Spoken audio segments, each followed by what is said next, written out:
Hey guys, welcome back to the Central Buzz News. As you can tell, we are not in the classroom today. The teachers actually will not be working from school for a while, so I'd have a few days to get our news station set up in the office in my house. So that is where we will be reporting to you every day for a while. And I just wanted to let you know, since I'm not in the building, I will not have as many special guests as I did before, but that's okay because we're going to focus on a topic in place of a guest each day. So, a little hint to what our topic is going to be today is sitting next to me. So, we'll get to that in just a second. So, today is Tuesday, March 31st, and at the time of this video, it is 8:37 a.m. Looking at our hour hand is in between the 8 and the 9. We know that in just a few minutes it is going to be 9 o'clock, so that hour hand is slowly moving its way closer to that next hour. Our minute hand, the blue hand right here, this is our mark for 35 on the 7. And since I needed 37, I went to these little marks. This will be 36, 37. So we use those little marks in between when we're not at a multiple of 5 on the clock. So this is 8:37, what that looks like. And for our interesting fact today, I was really surprised, excited, because in history today, on March 31st, but in 1889, the Eiffel Tower actually opened in Paris, France. The Eiffel Tower is the huge kind of symbol of Paris, and so it's a really huge, famous structure. And I thought it was really exciting that today is its anniversary. So many decades of years ago when people celebrated the opening of that structure. And now you can actually, I think there's a restaurant in there. You can actually ride an elevator to the top of the Eiffel Tower. So very interesting. If you're not sure what that looks like, you can go to Kittle and look that up, or on DK Find Out. I'm sure they have that as well, any of our research sites. But definitely a really cool structure, definitely a symbol for that city of Paris. So really cool that that opened today. So we're going to move on to our math concept. And for math today, I just wanted to talk to you about the word divide. So when we talk about dividing something, whether it's in math or in real life, I did a Frayer frame with my class a few months ago, and our connector word that we came up with was the word split. When we divide something, we are splitting or sharing it. I just know that I'm not going to get to keep it all. I'm either going to be giving out a big amount to a number of people. I might be splitting a big amount into smaller groups. And groups can mean anything. It can mean bags, boxes, containers, people, anything that can hold a group of those items that I could put there is kind of what I think of when I think about actually dividing. So I have divide to split or share something, and then in parentheses to put into groups. So just keeping in mind that groups can be lots of different things. And we know that when we're working on, word problems or whatever types of problems that we're doing, it's good to know the language of some of the operations, but we don't want to focus too hard on, okay, well, I don't see the word share, so this must not be a division problem. What is super important is really envisioning what the problem is asking you to do, the situation that's going on. When you read a problem, you should be thinking in real life, how would I figure this out? And sometimes thinking through that in real life situations can help us to solve and then figure out, okay, what operation or operations, more than one, did I have to do to get here? So just a reminder that dividing is splitting or sharing something. Doesn't necessarily mean we are taking away things. It doesn't necessarily mean we're getting more. It just means that we are having this big amount and we have to figure out how to split that evenly in third grade. But as you get older, things will not always be even and you will have remainders. But for right now, how would we divide to split something into equal groups? And then I also wanted to point out, I wrote our word big down here because I saw two word patterns that we've already learned. So in the beginning of our word right here, I have a CVC. The DIV is a CVC, and I know that that means that that I is going to be what type of vowel? I'm going to give you a second to guess. Or not to guess. I hope you know and you're saying at home that that is going to be a short vowel because it's a CVC, and we know that most all the time that works. So if this is a short vowel, this would be div. Div is how that would sound. And then on the last part, I see a sneaky E, but remember, sneaky E is not the only vowel that does this. Any two vowels that are close together in a word sometimes can do the job of the sneaky E. It just so happens this one is an E. And what's happening here is this E and this I are two vowels that are close together in a word, and this vowel is making the first one say its name. So this second part of the word is saying I'd. When I put that together, that is divide. I thought this was a really good coincidence that this was our word because we learned word patterns and ways to spot the CVCs and the vowel teams so that we can move on to decoding multisyllabic words. And this one is a multisyllabic word. And when I test it out, divide, it has two syllables. The word divide has two syllables. So make sure you're using those vowel patterns that you know when you're decoding these bigger words.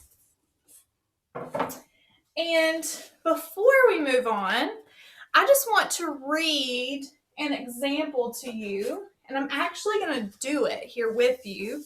Get my board erased off here. I'm going to read an example of a division problem, and I want you to just be listening, and I want you to turn on your envisioning button in your brain where you are not worried about what symbol am I going to write down, what strategy am I going to do. I just want you to think about and picture, like when we're reading a story that has no pictures and you're thinking about what does that look like, that's what I want you to do right now. So here's our problem. Corey is working at a bake sale. He has 36 brownies. That's a big amount. And we know that Corey himself is probably not going to eat 36 brownies. He has 36 brownies. If he puts 3 in each bag, how many bags will he need? So again, Corey is working at the bake sale. He has 36 brownies. If he must put 3 in each bag, how many bags will he need? This is the point in our newscast today that if you want to press pause on the video and try to work this out, then you can do that, and then you can check and see if you're right when I move on to the next part. So now would be your pause time if that's what you're going to do. And again, one more time, Corey is working at the bake sale. He has 36 brownies. He must put 3 in each bag. How many bags will he need? So if you are unpausing now, or you're just following along with me, I want to think about and talk out loud about what's happening. So we have a kid named Corey. He is working at a bake sale. So we know that at a bake sale, you're trying to sell things. He's not keeping those 36 brownies. So he wants to, if you've ever been to a bake sale, usually everything is individually packaged. They might put it in a baggie. They might put it in some type of like brown bag. They might just wrap it in saran wrap. So here he is going to be selling brownies in bags, and he's going to put 3 in each bag. So if I write that down, our big amount is going to be 36. And we know that he is going to split, so divide, into bags of 3. Our unknown is here. Now remember, this could be a triangle. It could be a letter of the alphabet. It could be just a blank. It could be a question mark. But all of those things mean this is our unknown. This is what we're trying to figure out. So we're having 36, and I envision a big pile of 36 brownies, 36 things. And I'm going to put them in bags. I don't know how many bags, but I do know that inside of each bag there needs to be 3 brownies. So one thing that I've seen some kids in my class do is they either start by putting 3 brownies into a bag, and then they keep going, putting 3 brownies into a bag till they get to 36.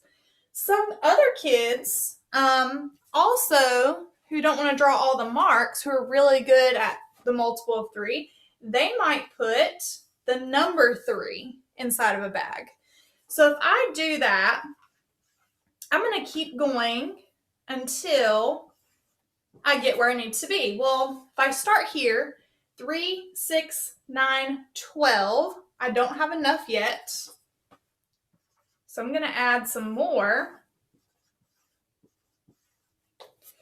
So if I know that this row is 12, 3 times 4 is 12, then I know adding another row is going to double that. So I know without even counting that I have 24 right now, which is still not enough. So I'm going to add another row. So if I have 3, 6, 9, 12, 24, 25, 26, 27, 28, 29, 30, 31, 32, 33, 34, 35, 36. Well, I got lucky that time because I didn't try that. I was just going in these increments here. So it looks like I have 36 total brownies. So I did this part. I put them in bags of 3. I didn't go over 3. I didn't go under 3. So I've done this part. And now I can figure out my unknown, which if I go back to my problem, it wanted to know how many bags was that going to take. Well, now I'm going to count and see. 1, 2, 3, 4, 5, 6, 7, 8, 9, 10, 11, 12. It took me 12 bags, which means my unknown is 12. And one thing I always like to see my students do is instead of just writing 12, tell me 12 what? Because that's how I know that you visualize the problem and you know what you were truly looking for. So I know that I was looking to figure out he would need 12 bags to put 3 inside of each to get rid of all 36 brownies. And one other thing that I do want to point out also, just while we're here with this problem, because this is a game we play a lot.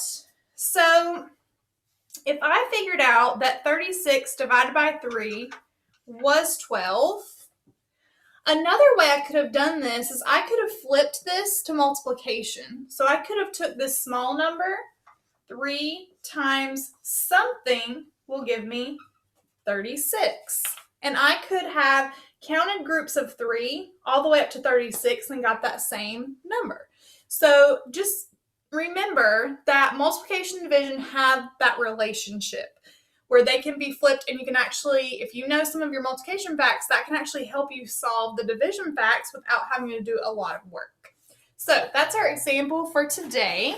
And now we're going to move on to our topic. And I told you earlier that the hint is right here on the table. We are going to be learning about mammals today. Well, not mammals. Yes, mammals. A specific mammal. But we are going to be learning about this animal that is famous for being from Australia. And with that, I'm going to give you 3 words that are really specific to Australia.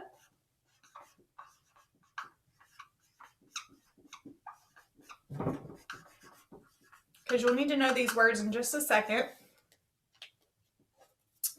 So we know that depending on where we live, depends on the language, depends on certain words that we use when we're talking. Certain words that we use when we're talking and things like that. So some of the words that people from Australia use are bush. When we talk about the Australian bush, that is an area where certain types of animals live. Mate. When they say mate to each other, it's kind of like saying, what's up, friend? What's up, buddy? How are you? They say mates. They might say, good day, mate, or hey, mate. We're going to be talking about mammal. So before we get too deep in that, I want to just explain a really general explanation of what a mammal is. So a mammal is an animal that breathes air and grows fur at some point in their life.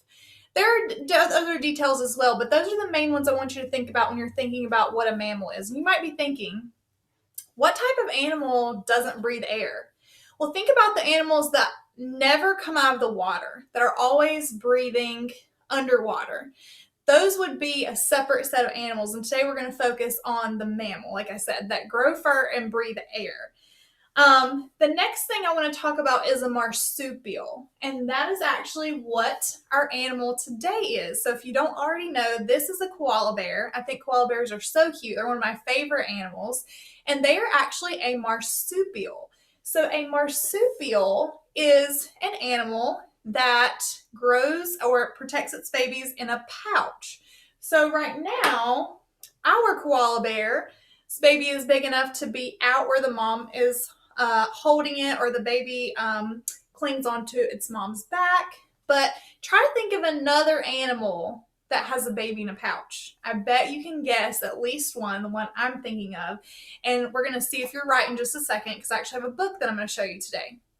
So this is our focus today, is going to be talking about koalas. Some of these words from Australia that you can say that you know now, as far as greeting somebody by using mate and thinking about marsupials and mammals. So remember, marsupials are the animals that grow babies in their pouch and use their pouch to protect their babies. So this is the book I want to read to you. I actually got this from our book fair a few weeks ago. This is called Don't Call Me Bear. And this is about a koala bear who doesn't like to be called a bear, because his vision of a bear is the big scary bears that we see here in the United States that live out in forests and they catch fish in streams, and they're just very big and scary. So he does not like to be called a bear. So we're going to read, and I want you, while I'm reading, to be thinking about those special words from Australia that you heard. That way you can kind of listen to the way they're used in the story. So this is called Don't Call Me Bear. G'day. G'day.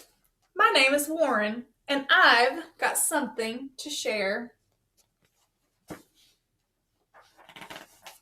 Just because I'm furry doesn't mean that I'm a bear.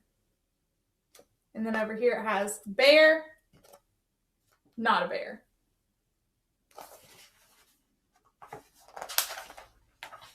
I'll tell you how this started. It's been going on for years. Captain Cook said, "Hey, a bear!" Those crazy pioneers. And pioneers is a word that the kids in my class should know, because we learned about pioneers being those first people that kind of make it to a place. And so this one man a long time ago said, "Look, there's a bear." And so that's how he got his name. Here's a chart of common marsupials. So if you look here, and I bet that this is the animal you were thinking of. A kangaroo is a marsupial, but also a possum, which is this first one down here, a wombat, a koala, which I did not know that a koala had a pouch until not too long ago, and a Tasmanian devil. I did not know that either. So these are some marsupials I did not know about. See, if they'd done their homework, then they'd know it wasn't true. Marsupials is what we are, and you should know that too.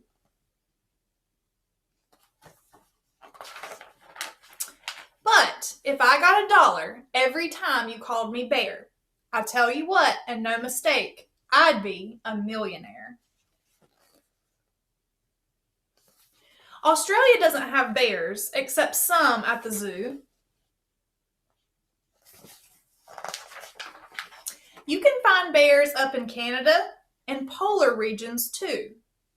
I don't live in the USA and catch fish in a stream.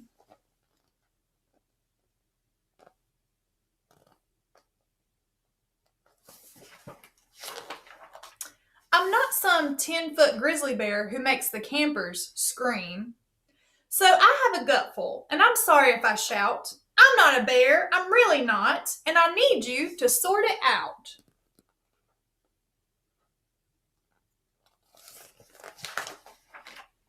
Kangaroos are kangaroos.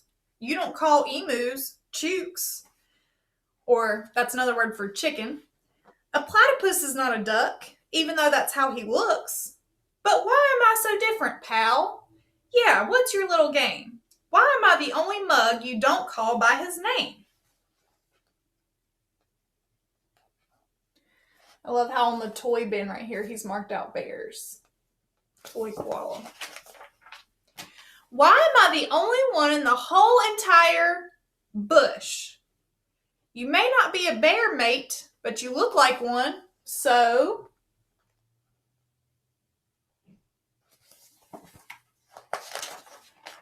Shush! What a cute little bear. Yeah, bears are great. And on the back of this book, it says, this is a book about koala and then bears crossed out.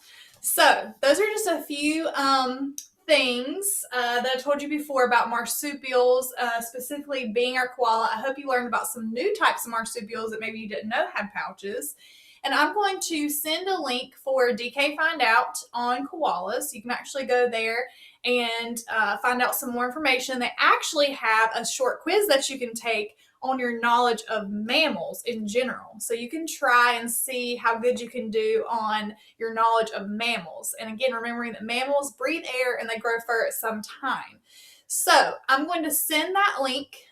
If you're not in my class and you're watching this video, if you go to, I'll write it here, the website, DK